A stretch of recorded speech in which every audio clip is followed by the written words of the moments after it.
I love this scripture because it's a story of call. A call is our still speaking God or higher being or inner voice calling for our attention, sometimes over and over again until we hear it, until we actually accept that still speaking voice calling from within and listen to where it's calling us. In the past, I have shared my call with this congregation, my call to walk with others on their journeys and to offer opportunities for that to happen. But most recently, I felt called to learn from my experiences this past year. I learned to be grateful, to appreciate relationships, to appreciate touch, and to be thankful for the abilities my body, my muscles do that I never gave much thought to before. I learned to accept and to ask for help and to love abundantly in every moment. I learned that there is joy even in the darkest moments, and I am grateful to experience that joy. Calls in our lives come in many forms, ways to engage, to learn, to take action, or to leave. There are many calls throughout the Bible. In the Old Testament, there's a story of Moses' call. As a young man, Moses witnesses the beating of a Hebrew slave, the beating of a Hebrew slave by an Egyptian, risking everything. Moses intervened and killed the perpetrator, becoming a fugitive. While Moses is in exile taking care of a flock of sheep, he comes across an angel of God and then a burning bush. God gets Moses' attention by calling out his name. Moses answers, "Here I am." Moses' compassion and courage begins to shape the man of God he becomes. In Genesis, we find the call in the life of Abraham. God called Abram of Ur, commissioning him to leave and go. With the call came a promise. "I will make you into a great nation and I will bless you. I will make your name great and you will be a blessing. I will bless those who bless you, and whoever curses you, I will curse. And all the peoples on earth will be blessed through you." God calls David to serve as king of his people. David answers the call with submission and obedience. And though it is not a perfect obedience, we know God never requires perfection of those he calls. Jonah is the Old Testament's best example of someone who not only resisted the call of God, but actively opposed it. Jonah ran from God and from God's call. He headed in the opposite direction. But eventually, Jonah submitted to God's call. In the New Testament, the need for calling did not diminish. If anything, the requirement for human agents to accomplish specific divine missions increased. John the Baptist was called from birth, commissioned from his mother's womb for the work of announcing the Messiah. His entire life was devoted to his God-given commission. God didn't train as a priest in the footsteps of his father or as a carpenter in the manner of his cousin. He was a prophet, pure and simple, preparing himself for the day that Jesus would appear by the Jordan for John to identify and proclaim. John himself explains that this was the purpose and reason for his entire ministry in John 1:31. The apostles provide yet another example of calling. In their case, the voice doing the calling was not a disembodied presence, but the voice of God wrapped in the person of Jesus. When Jesus found his disciples, he called to them, "Come, follow me." In each instance, the apostles were confronted with the same decision facing Old Testament folks. Should they listen to this call? Should they accept? And so they answered the call, the unexpected, intrusive, life-disrupting call. Then there's the call of Saul, a Pharisee, member of the Sanhedrin, persecutor of the church. His life was set, his mind made up, until God decided to brush Saul's preferences aside and place a call on his life. The Damascus Road, the voice from heaven, "You will be told what you must do," Acts 9:6. 3 days of physical blindness and spiritual insight. Paul continued to hear and live out God's call throughout his life. These are just a few of the cases where God's call intervened in the lives of the people God chose. All were simply minding their own business, going about their chosen work when God's call intruded and turned their lives upside down. The call was never comfortable or convenient and not always wanted. But when the time was right and the need was urgent, that call rang out and the call was answered. According to the first century Jewish historian Josephus, Samuel was about 11 years old. God calling this young boy Samuel is a call of persistence and a call that was difficult for Samuel, as he didn't want to tell Eli what God had said. God called Samuel 3 times before his mentor Eli tells him to answer the voice. Yes, Yahweh, I am listening. 11 years old. I wonder if I would have heard that persistent voice at that age, or if I would have chalked it up as to something else. Tomorrow, January 18th, we celebrate Martin Luther King Jr. Day. It is the 26th anniversary of the day of service that celebrates the civil rights leader's life and legacy. As we celebrate Martin Luther King Jr. Day, we must also acknowledge that he heard God's call of justice and equality and lived it out. Even as a young boy, I think he was hearing God's call through the experiences he lived through. From the autobiography of Martin Luther King Jr., edited by What Happened to Him as he was growing up, at the age of 3, they felt free to play together, and though his friend did not live in Martin's community, he was usually around every day because his friend's father owned a store across the street from Martin's home. When the boys turned 6, they entered school, separate schools, of course, and this is when their friendship began to break down. This was sad for Martin, as it was not what he wanted, but it seemed it was something his friend wanted. The climax came when his friend told Martin that his father had demanded that he could not play with him anymore. This was a great shock to Martin, and he asked his parents why this happened. Martin's parents discussed the situation at the dinner table, and it was the first time Martin was made aware of the existence of a race problem.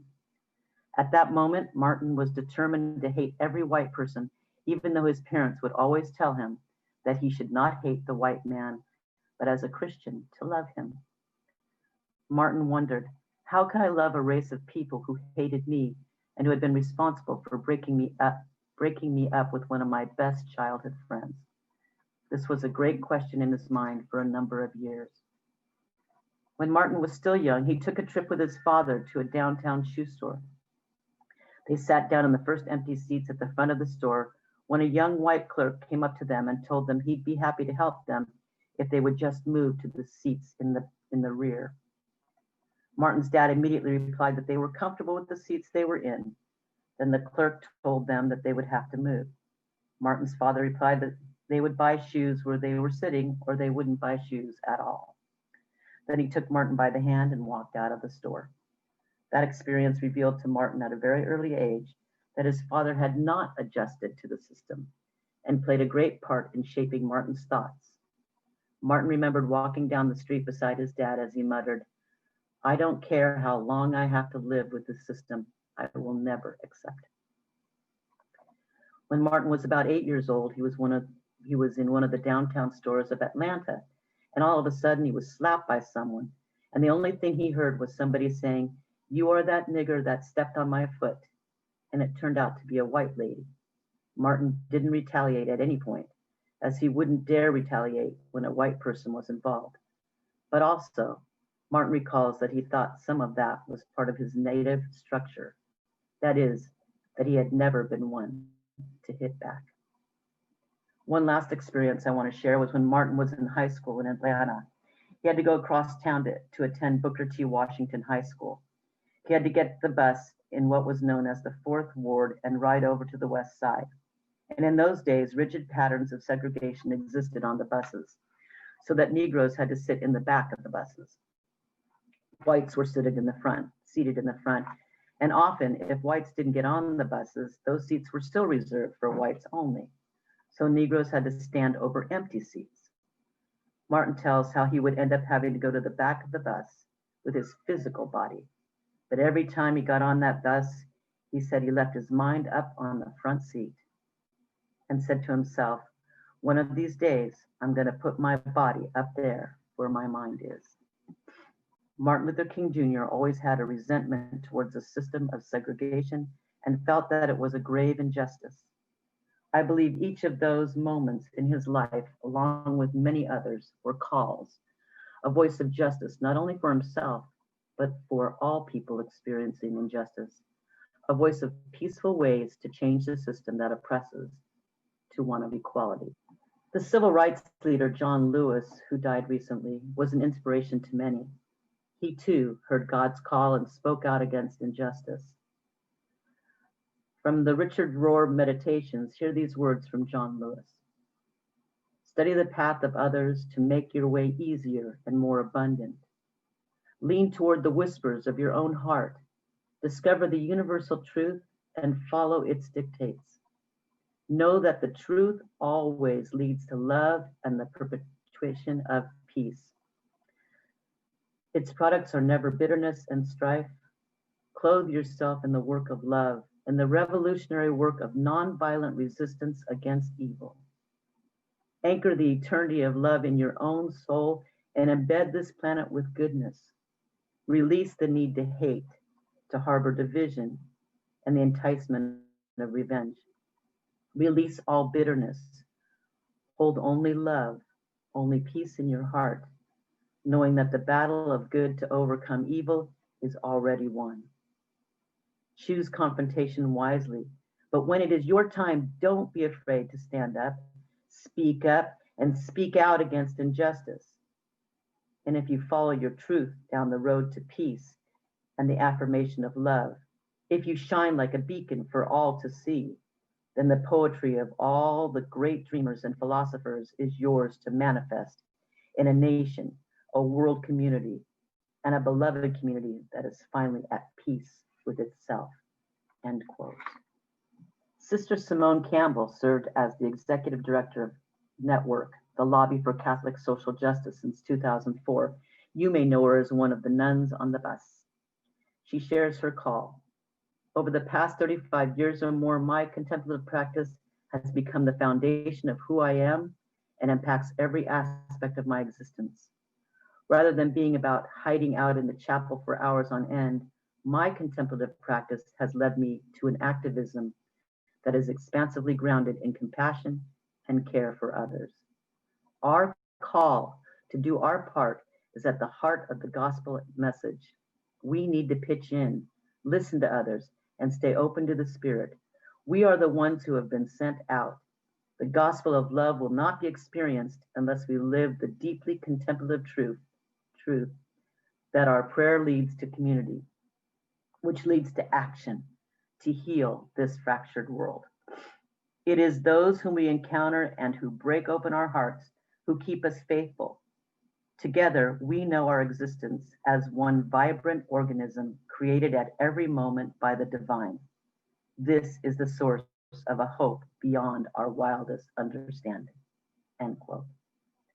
I could go on and on because our still speaking God is still calling us, no matter our age, our sex, our financial situation, or our physical ability. Our calling is so much more than our vocation. It is a dream to be or do something beyond ourselves. Our calling is how God created us to be in everything we do. On Monday mornings at our adult education class, we discussed the meditations from Richard Rohr, and we recently read about the 3 levels of social ministry, which I believe helps explain the many levels of God's call. That none is better than the other, and that they are the movement of the Holy Spirit or God's call working in us for the sake of others. Richard Rohr explains it like this. I like to imagine a river flooding out of control, symbolizing the circumstances and injustices that bring about suffering, overflowing its banks and sweeping those in its path off their feet. At the first level, we rescue drowning people from the swollen river, dealing with the immediate social problem right in front of us. Someone hungry comes to our door and we offer them some food or invite them inside. These are hands-on, social service ministries, like the familiar soup kitchen or food pantry. Such works will always look rather generous, Christian, charitable, and they tend to be admired, if not always imitated. At the second level, there are ministries that help people not fall into the swollen river in the first place, or show them how to survive despite falling in. In general, these are the ministries of education and healing. Most of the religious orders in the Catholic Church in the last 300 years went in that direction, filling the world with schools, hospitals, and social service ministries that empowered people and gave them new visions and possibilities for their lives. Finally, on the third level, some ministries build and maintain a dam to stop the river from flooding in the first place. This is the work of social activism and advocacy, critique of the systems, organizing, speeches, boycotts, protests, and resistance against all form of systemic injustice and deceit. It is the gift of a few, but a much needed gift that we only recently began to learn and practice. It seeks systemic change and not just individual conversion, end quote. As Rohr explained, and I fully agree, all three levels are important and all need to be supported. It's so easy to think we alone cannot change the world or lead a revolution of change, but we can participate in it as we are able, as we are called, that we do not run from a call that may be or feel difficult. The women's book group will be discussing next week, Julian of Norwich, Wisdom in a Time of Pandemic and Beyond by Matthew Fox, says, do not run from the bad news. She, Julian of Norwich, is saying, do not seek refuge in addictions that cover over the facts and numb our feelings and eventually our capacity to respond creatively and effectively. Do not let a refuge in bad habits distract us from the realities at hand.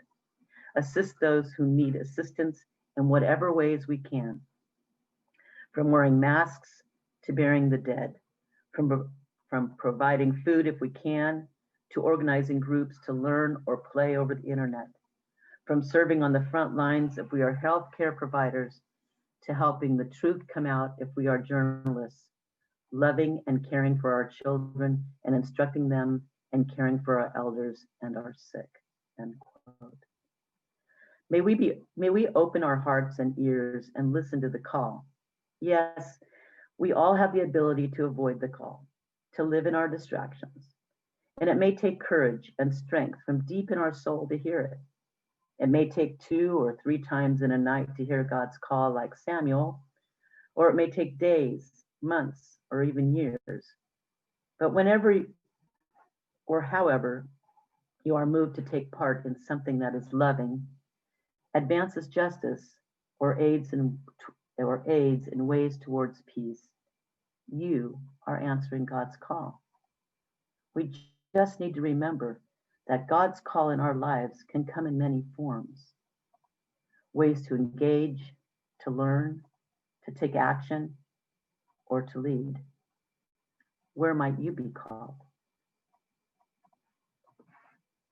In closing, hear these words from Martin Luther King Jr. as he shared his dream from the 1963 March on Washington. His call, I believe, to bring forth God's dream to end racial systemic injustice. I believe these words in part came from young Martin's pain of losing his childhood friend to the injustice of racism and God's call to lead in that change. I have a dream that one day on the red hills of Georgia, the sons of former slaves and the sons of former slave owners will be able to sit down together at a table of brotherhood.